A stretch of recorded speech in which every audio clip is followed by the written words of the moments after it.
ఓం శ్రీ గణేశాయ నమః. ఓం శ్రీ కృష్ణ పరబ్రహ్మణే నమః. శ్రీమద్భాగవతం. సమస్త గురుమండలికి హృదయపూర్వక ధన్యవాదాలు తెలుపుకుంటూ భాగవతం చదువుకుంటున్నాము. నవమ స్కందంలో శంతనుడు ఒకప్పుడు మహాభిషుడనే గొప్ప చక్రవర్తి భూమండలాన్ని పాలించేవాడు. అతని గొప్పతనానికి గుర్తింపుగా అతనిని ఇంద్రుడు తన సింహాసనంపై కూర్చోబెట్టాడు.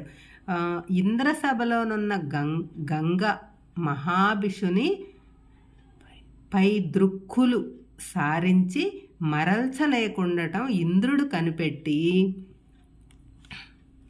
ఆ రాజునకు మరుజన్మలో నీవు భూలోకంలో అతని భార్యవ అవుదుగాక అని శపించాడు. ఇంకో సందర్భంలో భూలోకంలో జన్మించాలని శపించిన అష్టవసువులనబడే దేవతలు గంగాదేవిని సమీపించి ఇలా వేడుకున్నారు. తల్లి, భూలోకంలో ఎవరి గర్భంలోనో జన్మించే కంటే పవిత్రమైన నీ గర్భంలో జన్మించటమే మాకు శ్రేయస్కరం. కనుక నీ పుత్రులమై జన్మిస్తాము. కానీ మాదొక్క మనవి ఉంది. మేం పుట్టగానే మమ్మల్ని నదిలో పారవేస్తుండు. అప్పుడు మా భూలోక వాసము ముగిసిపోతుంది అనగా ఆమె సమ్మతించింది. మహాభిషుడు యయాతి పుత్రుడైన పూరుని వంశంలో ప్రతీపునకు శంతనుడై జన్మించాడు. అతడు గంగాదేవిని వివాహమాడి పుత్రులను పొందాడు. గంగ వరుసగా 7 పుత్రులను నదిలో పడవేసి శంతనుడు భరించి 8వ వానిని కూడా పడవేస్తుంటే అడ్డుకున్నాడు. ఆమె ఆ బిడ్డను తీసుకుని దేవలోకానికి వెళ్ళిపోయింది. అతడు సకల విద్యలు నేర్చుకుని పెద్దవాడైన పిమ్మట వాడిని తెచ్చి తండ్రికి అప్పజెప్పేసింది. అతని పేరు దేవవ్రతుడు. శంతనుడు సత్యవతి అనే జాలరి కన్యను ప్రేమించి పెళ్లి చేసుకోదలిచాడు. సత్యవతికి పుట్టబోయే కొడుకే రాజ్యానికి వారసుడు అవ్వాలని జాలరి కన్య తండ్రి పట్టుబట్టగా దేవవ్రతుడు తన రాజ్యాధికారాన్ని, వైవాహిక జీవితాన్ని వదులుకుంటానని ప్రతిజ్ఞ చేసి తండ్రికి సత్యవతికి వివాహం చేయిస్తాడు. ఇంతటి తీవ్రమైన ప్రతిజ్ఞను చేసినందుకు అతడు భీష్ముడనే పేరుతో ప్రసిద్ధుడయ్యాడు. అతడు విష్ణు భక్తుడు, తేజోనిధి, శత్రు భయంకరుడు, పరశురాముడు కూడా జయించగలిగిన వీరుడు. సత్యవతికి చిత్రాంగదుడు, విచిత్ర వీర్యుడు అనే 2 పుత్రులు కలిగారు. చిత్రాంగుడు గంధర్వులతో యుద్ధం చేసి మరణించాడు. భీష్ముడు కాశీరాజు కుమార్తెలైన అంబిక, అంబాలికలను తెచ్చి విచిత్ర వీర్యునకిచ్చి వివాహం చేశాడు. విచిత్ర వీర్యుడు అంబిక, అంబాలికతో చాలా కాలం కాపురం చేసిన తరువాత సంతానం లేకుండా చనిపోయాడు. చంద్రవంశం అంతరించిపోకుండా సత్యవతి ఒక మార్గాంతరం ఆలోచించింది. శంతనునితో వివాహానికి పూర్వం సత్యవతికి పరాశర మహర్షి వలన వ్యాసుడు జన్మించాడు. సత్యవతి వ్యాసుని స్మరించగా అతడు వచ్చాడు. సమస్యను తెలిపి వ్యాస బీజాన్ని అంబిక, అంబాలికల యందు ఉంచమని సత్యవతి చెప్పగా వ్యాసుడు అలాగే చేశాడు. వాళ్ళిద్దరి యందు కాకుండా ఒక దాసి యందు కూడా బీజ ప్రదానం చేయడమైంది. తత్ఫలితంగా అంబికకు ధృతరాష్ట్రుడు, అంబాలికకు పాండురాజు, దాసీకి విదురుడు జన్మించారు. ధృతరాష్ట్రుడు గాంధార దేశ రాజకన్య అయిన గాంధారిని వివాహమాడి దుర్యోధనాదులైన 9 కుమారులను, దుస్సల అనే కుమార్తెను పొందాడు. పాండురాజు వసుదేవుని సోదరి అయిన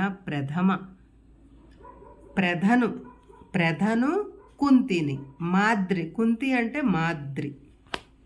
మాద్రిని వివాహం చేసుకున్నాడు. అయితే శాపవశాన అతను భార్యలను కలుసుకొన వీలు లేనందున వారికి సంతానం కలగలేదు. కుంతి వివాహం కాగా పూర్వం దూర్వాస మహర్షితో ఉపదేశించబడిన మంత్రశక్తిని దేవతలను ఆహ్వానించి వారి అనుగ్రహంతో సంతానం పొందవచ్చు అని యముని వలన యుధిష్ఠరుని, వాయువు వలన భీష్ముని, ఇంద్రుని వలన అర్జునుని పొందింది. అలాగే మాద్రి కూడా ఆ మంత్రశక్తి చేతనే అశ్విని దేవతలను ఆహ్వానించి నకుల దేవలను పొందింది. పంచపాండవులనబడే ఈ 5గురు ద్రుపద రాజపుత్రిక అయిన ద్రౌపదిని వివాహమాడారు. ఉప పాండవులనబడే 5గురు పుత్రుల్ని పొందారు. వీరు కాగా యుధిష్ఠునికి పౌరవతి యందు దేవకుడు, భీమునకు హిడింబయందు ఘటోజ్గజుడు, కాళియందు సర్వగతుడు, సహదేవునకు విజయందు సుహోత్రుడు, నకులునకు రేణుమతి వలన నిరమిత్రుడు, అర్జునునకు ఉలూపియందు ఇలావంతుడు, మణిపుర రాజకన్య అయిన చిత్రాంగదయందు బభ్రువాహనుడు, సుభద్రయందు నీ తండ్రి అయిన అభిమన్యుడు జన్మించారు. బభ్రువాహనుడు అర్జున్ని అనుమతితో మాతామహుని గోత్రానికి వంశకర్త అయ్యాడు. అభిమన్యునకు ఉత్తర గర్భంలో నీవు జన్మించావు. నీ కుమారులలో పెద్దవాడైన జనమేజయుడు తక్షకునిపై పగబూని సర్పయాగం చేసి సర్పాలన్నీ భస్మం అయ్యేటట్లు చేస్తాడు. అతడు సమస్త భూమండలాన్ని జయించి అశ్వమేధ యాగం చేశాడు. యయాతి కొడుకైన అనువంశంలోని చిత్రరథుని రోమపాదుడని కూడా అంటారు. అతనికి సంతానం లేకపోతే దశరథుడు తన దత్తపుత్రికైన శాంతను అతనికి పెంపకం ఇచ్చాడు.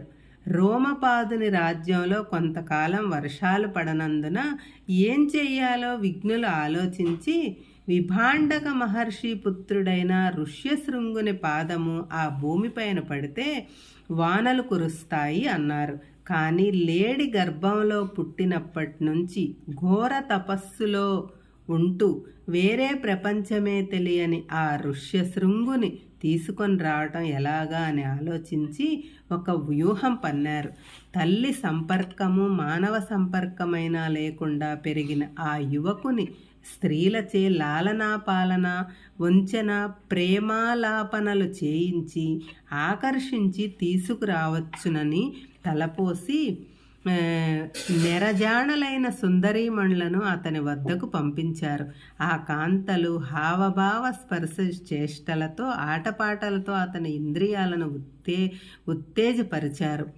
వారు కూడా తమ వంటి ఋషులే అనుకొని పసిబాలుని కంటే అమాయకమైన ఆ ఋషి వారికి నమస్కరించాడు. నెరజాణలు నవ్వుకొని అతన్ని ఇంకా ఆట పట్టించారు. ఆ ఆశ్రమానికి వెళుదాం పదా అని అతన్ని తీసుకొని పోయి రోమపాదునకు ఒప్పజెప్పారు. రాజు మిక్కిలి సంతోషించి తన దత్తపుత్రికైన శాంతను అతనికిచ్చి వివాహం చేశాడు. దేశం సస్యశ్యామలమైంది. ఋష్యశృంగుడు మామగారి చేతను దశరథుని చేతను కూడా యాగాలు చేయించాడు. యదువంశం యయాతి పుత్రుడైన యదువు యొక్క వంశంలో దేవమీఢుని కుమారుడు సూరసేనుడు. సూరసేనుని యొక్క 10 మంది పుత్రులలో వసుదేవుడు పెద్దవాడు. అతడు పుట్టినప్పుడే దేవదుందుబులు మ్రోగాయి. ఆ పుణ్యాత్మునకే శ్రీహరి పుట్టనున్నాడని దేవతలు సంతసించారు. అందుకే వసుదేవుని ఆనక దుందుబి అనేవారు. సూర్యుడు తన మిత్రుడైన కుంతీ భోజునకు సంతానం లేనందున తన కుమార్తెను పృథను అతనికి పెంపకం ఇచ్చాడు. అందుకే ఆమె కుంతి అనబడింది. కుంతీ భోజుని ఇంటికి అతిథిగా వచ్చిన దూర్వాస మహర్షికి కుంతీ బాల అతి శ్రద్ధాభక్తులతో సేవ చేసింది. ఋషి ఎంతో సంతసించి దేవతలను ఆహ్వానించి మంత్ర విద్యను ఆమెకు నేర్పాడు. ఆ మంత్రం యొక్క మహిమను పరీక్షించాలనే చిలిపి కుతూహలంతో ఒకనాడు ఆమె సూర్యుని ఆహ్వానించగా అతడు నిజంగానే ప్రత్యక్షమయ్యేసరికి ఆమె హడలిపోయి ఏం చేయాలో తోచక పొరపాటును పిలిచానో నా తప్పును మన్నించి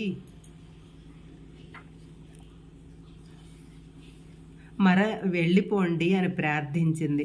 అప్పుడు సూర్యుడు ఇలా అన్నాడు, బాలా, దేవతలను ఆహ్వానించటం అంటే బాల్యక్రీడ కాదు, నా రాక వ్యర్థం కారాదు. నీవిప్పుడు గర్భం దాల్చి పుత్రుని కంటావు, భయపడకు, సిగ్గుపడకు అని చెప్పి వెళ్ళిపోయాడు.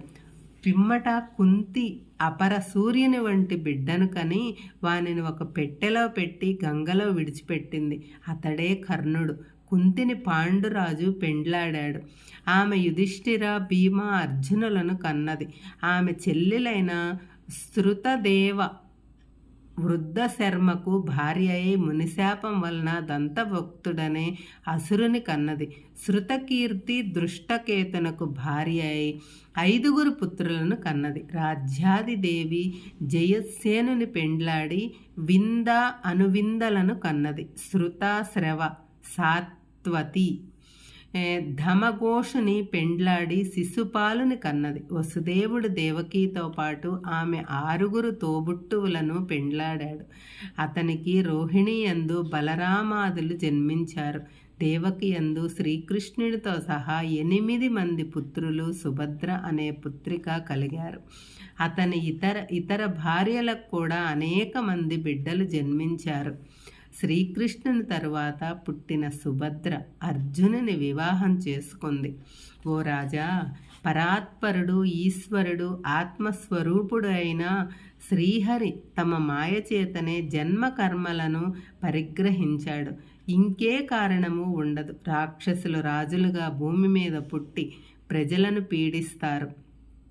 వాళ్లను శాసించటానికి శ్రీహరి సంకర్షణనితో సహా జన్మించి ఆశ్చర్యకరమైనట్టి కార్యాలను చేసి మానవుల అజ్ఞానాన్ని, దుఃఖాన్ని తొలగించి పరిశుద్ధమైన కీర్తులతో ప్రకాశిస్తుంటాడు. ఆ స్వామి వసుదేవుని ఇంట పుట్టిన వ్రేపల్లెలో పెరిగి భారత యుద్ధములో భూభారాన్ని తగ్గించి అర్జునునకు, ఉద్ధవునకు తత్వజ్ఞానాన్నిచ్చి అవతారాన్ని చాలించాడు. మంగళకరమైన శ్రీహరి కీర్తి గంగామృతం వంటిది. వీణుల విందుగా దీనిని ఆస్వాదిస్తే సమస్త బంధనాలు తొలగిపోతాయి. హరి ఓం తత్సత్. నవమ స్కందము సమాప్తం. ఓం శ్రీకృష్ణ పరబ్రహ్మణే నమః. శ్రీమద్భాగవత సంగ్రహము 10వ స్కందము పూర్వభాగము. దేవకీ వసుదేవులు కంసుడు. దేవకీదేవి గర్భజననం, గోపీ గృహే వర్ణనం, మాయాపూతన జీవితాపహరణం, గోవర్ధనోద్ధారణం, కంపచ్ఛేదన కౌరవాది వాహనం, కౌంతేయ సంరక్షణం. ఏతద్భాగవతం పురాణకథితం శ్రీకృష్ణ లీలామృతం. శ్రీకృష్ణ చరితామృత పానపిపాసుడైన పరీక్షిత్తు అయిన కోరికను మన్నించి శ్రీసుక యోగీంద్రుడిలా అన్నాడు, రాజా, అందుచేత వాసుదేవుని చరిత్రను చెప్పటానికి నాకు కూడా మిక్కిలి సంతోషంగా ఉంది, చెబుతాను విను అని ఆసురీ సంపదతో మదించిపోయి ఉన్న వేలాది రాజులు భూమిని కొల్లగొట్టి పాలిస్తూ తమ పాపాచరణ వలన భూమికి భారమైపోయి ఉన్నారు. భూదేవి గోరూపాన పోయి బ్రహ్మదేవుని నివేదించింది. బ్రహ్మరుద్రాది దేవతలో సహా క్షీరసాగర తీరానికి వెళ్ళి పురుష సూక్తంతో స్తుతించాడు. ధ్యానంలో నుండగా బ్రహ్మకు దివ్యవాణి వినిపించింది. ఆ వాక్కులను అతడు అందరికీ ఇలా చెప్పాడు. భూదేవి యొక్క కష్టాలు భగవంతునికి తెలుసు. దేవదేవుడు వసుదేవు పుత్రుడై పుట్టి ఆ అవతార కాలంలోనే భూభారాన్నంతా తొలగించుతాడు. అనంతుడు శ్రీహరి అంశతో ఆయనకు అన్నయ్య అక్కడే పుడతాడు. అమరులందరూ తమ తమ అంశలతో యాదవ కులంలో పుట్టాలి. విష్ణుమాయ కూడా అక్కడే పుడుతుంది. దేవతా స్త్రీలు కూడా శ్రీహరి సేవార్థం సుందర శరీరులై అక్కడే పుట్టాలి. ఇది భగవంతుని ఆదేశము అని చెప్పగా భూదేవి దేవతలు సంతృప్తులై వెళ్ళిపోయారు. యదువంశంలోని సూరసేనుడు సూరసేన అనే రాజ్యానికి ప్రభువు. అతని కుమారుడు వసుదేవుడు. ఉగ్రసేనుడు యదుభోజ అందక రాజ్యాలకు ప్రభువు. అతని కుమారుడు కంసుడు. ఉగ్రసేను తమ్ముడు దేవకుడు. అతని కుమార్తె దేవకి. వసుదేవుడు దేవకిని వివాహమాడి నిజ గృహానికి తీసుకుని వెళ్ళేటప్పుడు కంసుడే స్వయంగా తన చెల్లెల్ని రథంపై తీసుకుని ఆమెను ప్రతి గృహంలో విడిచిపెట్టి రావాలని బయలుదేరాడు. కొంత దూరం పోయిన తర్వాత అశరీరవాణి ఇలాగా వినిపించింది. ఓయి కంస, నీవు ఇంత సంతోషంతో నీ చెల్లెల్ని తీసుకెళ్తున్నావు, కానీ ఈమె యొక్క 8వ పుత్రుడు నిన్ను సంహరిస్తాడు అనే హెచ్చరికను విని కంసుడు ఉగ్రుడై కత్తి దూసి చెల్లెల్ని జుట్టు పట్టుకొని ఈడ్చి చంపటానికి సిద్ధపడ్డాడు. అప్పుడు వసుదేవుడు కంసుని ఇలా విన్నవించుకున్నాడు. బావా,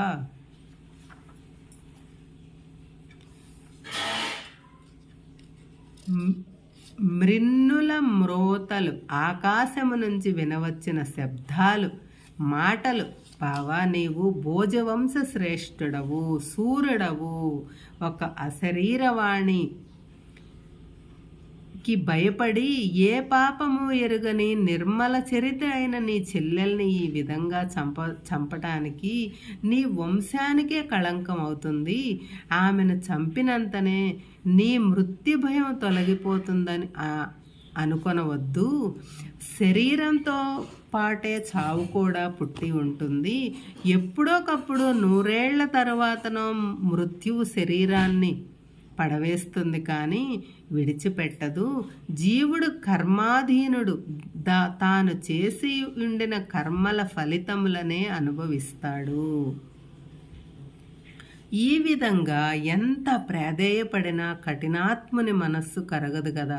వసుదేవుడు తీవ్రంగా ఆలోచించి మళ్ళీ ఇలా చెప్పుకున్నాడు. బావా, ఈమెకు పుట్టబోవు వాని వలన నీకు ప్రమాదం ఉన్నది ఆకాశవాణి చెప్పింది కదా. ఈమె వలన కాదు కదా. నీవు కరుణించి ఈమెను విడిచిపెట్టు. ఈమెకు పుట్టబోవు పిల్లలను నేను నీకు అప్పగిస్తాను. ఆ పిల్లల్ని చంపుకో అని చెప్పగా కంసుడు మనస్సు మారింది. దేవకీ వసుదేవులను వారింటికి చేర్చి వెళ్ళిపోయాడు. దేవకీదేవి మొదటి కొడుకును కనగానే వచనబద్ధుడైన వసుదేవుడు వానిని తీసుకొని పోయి కంసునికిచ్చాడు. వసుదేవుని సత్యనిరతికి సంతసించిన కంసుడు, వీని వలన నాకు ప్రమాదం లేదు కనుక వీనిని తీసుకొని పొమ్ము అన్నాడు. ఒకనాడు నారదుడు వచ్చి కంసునితో ఇలా చెప్పాడు. ఓ కంస, నీవెవరివో తెలుసా? గత జన్మలో కాలనేమి అనే అసురుడవు. నీ అనుచరులు కూడా అసురులే. మీ అసురజాతికి శత్రువైన శ్రీహరి ఆసురీగుణ సంభూతులైన రాజులను సంహరించి భూభారాన్ని తగ్గించే కార్యక్రమంతో దేవకీపుత్రుడై జన్మించనున్నాడు. దేవతలు యాదవులై జన్మించారు అని చెప్పి నిష్క్రమించాడు. తాను అసురుడనని యాదవులు తన శత్రువులైన దేవతలని తెలుసుకున్న కంసుడు ఉగ్రుడై తండ్రి అన్న ఉగ్రసేనుని దేవకీ వసుదేవులకు చెరసాలలో బంధించి అంతవరకు పుట్టి ఉన్న దేవకీ పుత్రులను వధించాడు. తానే మధురకు రాజయ్యాడు. దేవతలు యాదవులై జన్మించారని తెలుసుకున్నప్పటి నుంచి కంసునకు వారి పట్ల వైర్యము, కౌర్యము మితిమీరి పెరిగిపోయింది. తన అనుచరులైన బాణుడు, భౌముడు, మాగధుడు, అఘాసురుడు, కేసి, ధేనుక, ప్రలంబ, తృణావర్త, చాణూర, ముష్టిక, అరిష్ట, ద్వివిధ, పూతనాది అసురుల సహాయంతో యాదవులను యుద్ధాలలో ఓడించి హింసించగా వారంతా నిషద, కురు, కోసల, విదర్భ, పాంచాల, కేకేయ, సాల్వ దేశాలకు వెళ్ళిపోయారు. కొందరు మాత్రం కంసునకు లొంగిపోయి అతడు పెట్టే బాధలను భరిస్తూ పడి ఉన్నారు. దేవకీ పుత్రులను 6గురిని కంసుడు చంపివేశాడు. 7వ గర్భాన భగవంతుని ఆదేశంపై అనంతుడు ప్రవేశించాడు. బలరామకృష్ణుల జననం.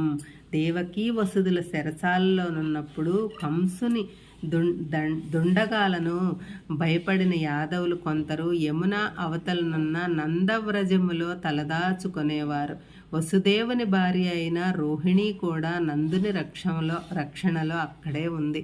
శ్రీహరి యోగమాయను పిలిచి దేవకీ గర్భాన ఉన్న 7వ బిడ్డను వెలికితీసి రోహిణి గర్భాన ఉంచమని ఆదేశించాడు.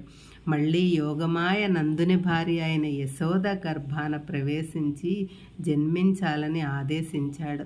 దాని తరువాత యోగమాయ లోకములో ఈశ్వరిగా పూజలు అందుకొని సంతానం లేని వారికి సంతానం కలిగిస్తుంది. ఆమెకు ప్రజలు దేవాలయాలు నిర్మించి ఆమెను దుర్గా, భద్రకాళి, విజయ, వైష్ణవి, కుముద, చండిక, కృష్ణ, మాధవి, కన్యక, మాయా, నారాయణి, ఈశాని, శారద, అంబిక అనే 14 నామాలతో కొలుస్తారు అని శ్రీహరి చెప్పాడు. శ్రీహరి ఆదేశించిన ప్రకారమే అంతా చెయ్యబడింది. దేవకీ గర్భము నుంచి వెలికి తీయబడి రోహిణీ గర్భములో ఉంచడం చేత ఆ బిడ్డను సంరక్షకుడని తరువాత అన్నారు. దేవకీదేవి యొక్క 7వ గర్భము నష్టపోయిందని అందరూ భావించారు. రోహిణీ గర్భాన జన్మించిన బిడ్డడు మిక్కిలి బలశాలిగా కనిపించటం చేత బలభద్రుడని, అందరినీ ఆనందింపజేసేవాడుగా కనిపించటం చేత బలరాముడని పిలువబడ్డాడు. 8వ సంతానముగా విచ్చేయ సంకల్పించిన శ్రీహరి వసుదేవుని యందు ప్రవేశించాడు. వసుదేవుడు దివ్య తేజస్సుతో వెలిగిపోయాడు. దేవకీ గర్భాన ప్రవేశించిన స్వామి కంసుని చెరసాలను ఒక సూర్య మండలమా అన్నట్టు ప్రకాశింపజేశాడు. ఒకనాడు కంసుడు చెరసాలకు వచ్చి దివ్య తేజస్సుతో వెలిగిపోతున్న దేవకిని చూశాడు. ఎంతో ఆశ్చర్యచకితుడయ్యాడు. ఆకాశవాణి చెప్పింది నిజమే కాబోతున్నదని గ్రహించాడు. ఇప్పుడు ఆమె గర్భంలోనున్నవాడు నిశ్చయంగా హరియే. ఇప్పుడేం చెయ్యాలి? చంపివేయాలి. కానీ దేవకి గర్భవతి, శ్రీవద, అందున చెల్లెలే కదా, మహాపాపం చుట్టుకుంటుంది. చిరకాలం ఈ అపకీర్తి నా యందు నిలిచిపోతుంది. అయినా నేను ఇదివరకు ఎందరిని చంపలేదు. ఇప్పుడు ఈ సంశయాలు ఎందుకు వస్తున్నాయి? నిజంగా ఇది విష్ణుమాయేనేమో. ఆమెను చూస్తుంటే నాకు ఎందుకో ధర్మచింతన కలుగుతుంది. చంపవలసిన చెయ్యి వెనకాడుతుంది అనుకుంటూ ఆ ప్రయత్నం విరమించుకున్నాడు. అయినా అతని తలపులన్నీ హరిపైనే ఉన్నాయి. ఆ హరి ఎప్పుడు పుడతాడా? అతనిని నేను ఎప్పుడు హతమార్చి వదిలించుకుంటానా? ఈ మృత్యు భయం నుంచి ఎప్పుడు ముక్తిని అవుతానా అని అహర్నిశలో ఆరాట పడుతుండేవాడు. ఈ విధంగా కంసుడు మనోవాక్కుల చేత, ఇంద్రియ కర్మల చేత క్షణక్షణము భయపడుతూనే శ్రీహరి చింతలోనే మునిగి ఉండేవాడు. భగవంతుడు భూమిపై దేవకీ గర్భస్థుడై అవతరించనున్నాడని ఎరిగిన బ్రహ్మ, రుద్రాది దేవతలందరూ దేవకీ వసుదేవులుండే చెరసాలకు వచ్చి ఆ స్వామిని ఇలా స్తుతించారు. ఓ పరాత్పర, సత్యవ్రతుడవు, నిత్యత్వాన్ని పొందించే సాధనమైన వాడవు, త్రికాల లోకాలను ఉండేవాడవు, పంచభూతాల యొక్క ఉత్పత్తికి, ఉనికిని, లయాలకు స్థానమైన వాడవు, సత్య భాషణము, సమదర్శనము పాటించేవాడవు అయినా నిన్ను ఆశ్రయిస్తున్నాను. నీ మాయ చేత అజ్ఞానులు నిన్ను అనేకంగా వర్ణిస్తారు. కానీ విబుధులు, జ్ఞానులు అన్ని మూర్తులలోనూ ఉన్నది నీ ఒక్కడివే అని ఏక మనస్సుతో అంటారు. ఓ పరమేశ్వర, నీవే జగత్కారణుడవు, జ్ఞానస్వరూపుడవు, సర్వాంతర్యామివి. ఈ లోకంలో క్షేమం గురించి అనేక రూపాలలో అవతరిస్తుంటావు. నీ పాదమే సంసార సాగర తరణానికి నౌక, దానిని పట్టుకున్నవాడు ఆవలి ఒడ్డు చేరుకుంటాడు. కానీ అహంకారులకు నీ యొక్క మహిమ అంతు చిక్కదు. వారు మళ్ళీ మళ్ళీ నీచి జన్మలను దిగజారిపోతారు. నీ పాదసేవకులకు ఎలాంటి భయము ఉండదు. అసురులను శిక్షించటానికి నీవే స్వయంగా భూలోకంలో అవతరించనవసరం లేదు. ఏలనన నీ సంకల్ప మార్గముచే ఒక్క అసురులేమిటి, సమస్త బ్రహ్మాండము నశించిపోగలదు. అయినా నీవు జీవకోటి యందు అపార అనుగ్రహంతో అనేక రూపాల్లో అవతరించి వారు ఆయా రూపాలను దర్శించి ధ్యానించి తరించాలని వచ్చిన వారికి నీ దర్శన భాగ్యాన్ని కలిగించుతావు. అలాగే చెయ్యకపోతే నామరూపాల్లే నిన్ను ఏ రూపంలో ఆరాధించాలో తెలియక లోకులు నాస్తికులైపోతారు కదా స్వామి. పరమపురుష ప్రభో, కంసాది దుష్టుల దుండగాల నుంచి సాధు సజ్జనులను రక్షించటానికి సత్వరమే మాతృ గర్భము నుంచి వెలిగి రమ్ము ముకుంద అని ప్రార్థించి దేవకితో ఇలా అన్నారు. ఈ విధంగా హరిని స్తుతించి దేవకిని దీవించి బ్రహ్మాది దేవులు నిష్క్రమించారు. జన్మయే లేని భగవంతుడు ఆవిర్భవించే సమయం ఆసన్నమైంది. గ్రహాలు తారలు అన్నీ ప్రశాంతంగా ఉన్నవి. భూమండలమంతా మంగళకరముగా ఉంది. గంధర్వులు గానం చేస్తుండగా, అప్సరసలు నాట్యం చేస్తుండగా దేవకీదేవి గర్భం నుంచి దేవదేవుడు సూర్యునిలా ఉదయించి దర్శనమిచ్చాడు. అప్పుడే పుట్టిన బాలునిలాగా కనిపించిన దివ్య తేజస్సుతో, చతుర్భుజాలతో, శంకుచక్ర గదా పద్మహస్తుడై, కిరీట కుండల కౌస్తుభాలంకారాలతో, నీలమేఘఛాయతో మెరిసిపోతున్న ఆ మహావిష్ణువు దర్శనమిచ్చాడు. ఎంతో ఆశ్చర్యాలతో నోటమాట రాని వసుదేవుడు, ఇతడు నా పుత్రుడా, మహావిష్ణువా అని పరికించి చూశాడు. అతడు పరమపురుషుడే అని నిశ్చయించుకొని సాష్టాంగ ప్రణామం చేశాడు. ఆ గది అంతా దివ్య తేజస్సుతో నిండిపోయింది. అతడు ఇలా స్తోత్రం చేశాడు. సర్వము అయి సర్వత్రా నిండి ఉన్న నీవు జ్ఞానస్వరూపుడవు, సచ్చిదానందమూర్తివి. లోకములో ప్రబలిపోతున్న అసుర ప్రవృత్తులను అంతము చెయ్యటానికి నా కుమారునిగా పుట్టిన నీకు నా నమస్కృతులు. నీ అన్నల అందరినీ క్రూరుడై వధించిన కంసుడు నీ మీద కూడా వస్తాడు. అందుచేత స్వామి, ఈ రూపాన్ని అతనికి కనిపించకుండా చెయ్యి అని ప్రార్థించాడు. అప్పుడు దేవకీదేవి ఈ విధంగా స్వామిని స్తుతించింది. ఓ పరాత్పర, నీ లీలా విలాసంతో సంకల్పమాత్రాన సంభవించే ఈ విశ్వసృష్టి అంతా బ్రహ్మదేవుని ఆయుర్దాయం నిండగానే నిశ్శేషంగా అంతమయ్యి నీలో లయించిన నీవు ఒక్కడో మాత్రమే నిత్య సత్య స్వరూపుడవై నిలిచి ఉంటావు. అటువంటి నీ యొక్క పాదపద్మాలను ఆశ్రయించినట్టి మనుజునకు ఇక మృత్యు భయం ఎక్కడిది మాధవ. నీ యొక్క లీలా వినోదాన్ని విశ్వాన్ని ప్రవర్తింపజేస్తాయి. మాయ నీ యొక్క బంధువు నీ నుంచి ఉద్భవించింది. ఆ అనంతమైన కాలము నీ యొక్క అద్భుత ప్రక్రియ. అట్టి విశ్వేశ్వర మంగళ ప్రదాత నిన్నెప్పుడూ కోరి భజించేవాడే కదా శాశ్వత సౌభాగ్య సౌఖ్య అభయ అమరత్వాలను పొందగలడు. పూర్వము యోగులు ఒంటికాల మీద నిల్చుని యోగ మార్గాన్ని నిన్ను చూసితమని అంటారే గాని నిజంగా నీ యొక్క స్వరూపాన్ని చూడలేరు. ఈ చర్మచక్షుల కనబడని ఆ అద్భుత రూపాన్ని నేను ఇప్పుడు చూస్తున్నాను. ఓ పరమేశ్వర, నీకు నమస్కరిస్తున్నాను. కానీ స్వామి, నీ యొక్క నిజస్వరూపాన్ని తొలగించమయ్యా.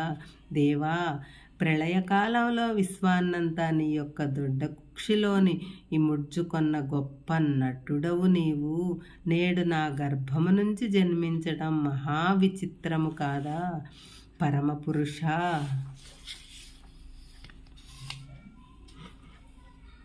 ఓ నళినాక్ష, నీవు నాకు పుడతావని ఈ దుష్ట కంసుడు మమ్మల్ని చాలా కాలంగా చెరసాలలో అణచి ఉంచాడు. వాళ్ళని శిక్షించి మమ్మల్ని కాపాడుమయ్యా తండ్రి. బిడ్డలు లేక నేను నోచిన నోములన్నీ నీవే అయ్యి మాకు కలిగావు కదా. అప్పుడు దేవదేవుడిలా చెప్పాడమ్మా, నీవు మొదట స్వయంభువ మన్వంతరంలో పృస్ని అనే పతివ్రతవు, వసుదేవుడు సుతపుడనే ప్రజాపతి, మీ ఇద్దరిని ప్రజోత్పత్తి చేయమని బ్రహ్మ నియమించాడు. మీరు 12,000 దివ్య సంవత్సరాలు తపస్సు చేసి నా సాక్షాత్కారం పొంది వరము కోరుకోమనగా నా వంటి పుత్రుడు కావాలని కోరుకున్నారు. నేను మీకు పుత్రుడై పృస్ని గర్భుడననిపించుకున్నాను. తరువాత మీరు అతిథి కశ్యపుల మీ గర్భాన నేను వామనుడనై జన్మించాను. ఇప్పుడు మళ్ళీ మీకు తనయుడనై జన్మించాను. దీనితో నేను మీకిచ్చిన వరము సంపూర్ణమైంది. మీకు పూర్వస్మృతి కలగాలని మీకు ఈ దర్శనం ఇచ్చాను. మీరు నన్ను మీ పుత్రునిగానే కాకుండా పరబ్రహ్మముగా తెలుసుకొని ధ్యానించండి. మీకు ఇదే ఆఖరు జన్మ అవుతుంది అని చెప్పి అప్పుడే పుట్టిన బిడ్డడయ్యాడు. భగవంతుని ఆదేశం ప్రకారం వసుదేవుడు బిడ్డను గుడ్డలో చుట్టుకొని నెత్తెన పెట్టుకొని బయలుదేరగా సంకెళ్ళు విడిపోయాయి. తలుపులు తెరుచుకున్నాయి. సైనికులు సుషుప్తులై ఉన్నారు. ఉరుములు మెరుపులతో వర్షం కురుస్తుంది. శేషుడు తన పడగలే చిత్రంగా స్వామి తడవకుండా అనుసరించాడు. వరదలు కెరటాలతో ఉప్పొంగిపోతున్న యముని సోదరి దారి ఇచ్చింది. అర్ధరాత్రిలో అందరూ నిద్రిస్తుండగా వసుదేవుడు నందవ్రజము చేరి యశోద పక్కలో తన కొడుకును ఉంచి ఆమెకు పుట్టి ఉన్న బిడ్డను తీసుకువచ్చి కారాగారంలో ప్రవేశించి ఆ బిడ్డను దేవకీ పక్కలో పెట్టి సంకెళ్లను తగిలించుకున్నాడు. తలుపులు మూసుకున్న యోగమాయ ప్రభావం చేత యశోదకు కానీ ఇంకెవరికి కానీ పుట్టినది ఆడబిడ్డ మగబిడ్డడా ఏమీ తెలియలేదు. వసుదేవుడు చేసిన మార్పడి కూడా ఎవ్వరికీ తెలియదు. వసుదేవుని తీసుకొని రాబడిన బిడ్డ దేవకి పక్కలో నుంచి ఏడ్చింది. భటులు లేచి వెంటనే పోయి కంసుడితో చెప్పారు. కంసుడు దిక్కున లేచాడు. తాను ఇంతకాలంగా బెదురు భయాలతో ఎదురు చూస్తున్న మృత్యువు తన గుమ్మంలోనే ప్రవేశించినట్లు అదిరిపోయాడు. మొండి ధైర్యం తెచ్చుకున్నాడు. మృత్యు రూపుడైన ఈ బిడ్డను హతమార్చి మృత్యువునే జయించాలని చెదిరిన జుట్టు, విడిపోతున్న పంచకట్టు, తడబడుతున్న కాళ్ళు, వణుకుతున్న చేతులు ఇవేవీ పట్టించుకోకుండా వడివడిగా పరిగెత్తుకుంటూ కారాగారానికి వచ్చాడు. దేవకి చేతిలో ఉన్న బిడ్డను లాక్కొనబోయాడు. దేవకీదేవి భయంతో వణికిపోతూ దీనంగా ఇలా అంది,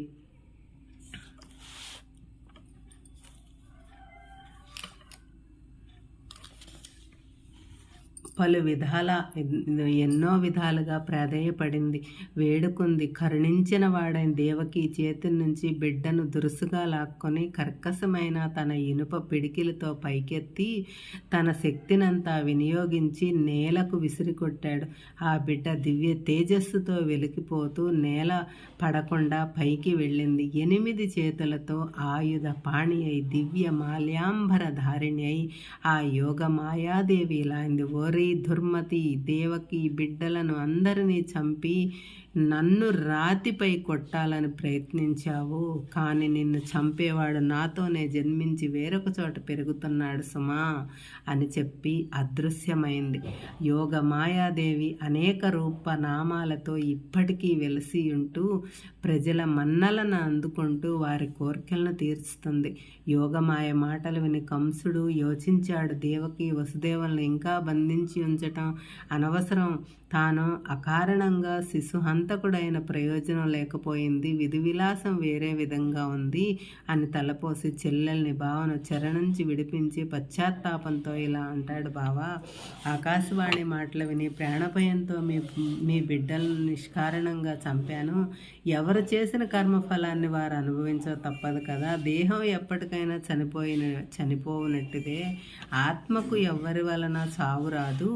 ఆత్మ జ్ఞానం కలవారు శరీరాలు కలియడానికి, విడిపోవటానికి, చనిపోవటానికి కారణం ఆ జీవుల యొక్క కర్మలే అని తెలుసుకుంటారు. నా దుర్మార్గాన్ని క్షమించండి అని వారిని వేడుకొన్నాడు. దేవకి వసుదేవులు కంసుని పశ్చాత్తాపానికి ఊరట చెందారు.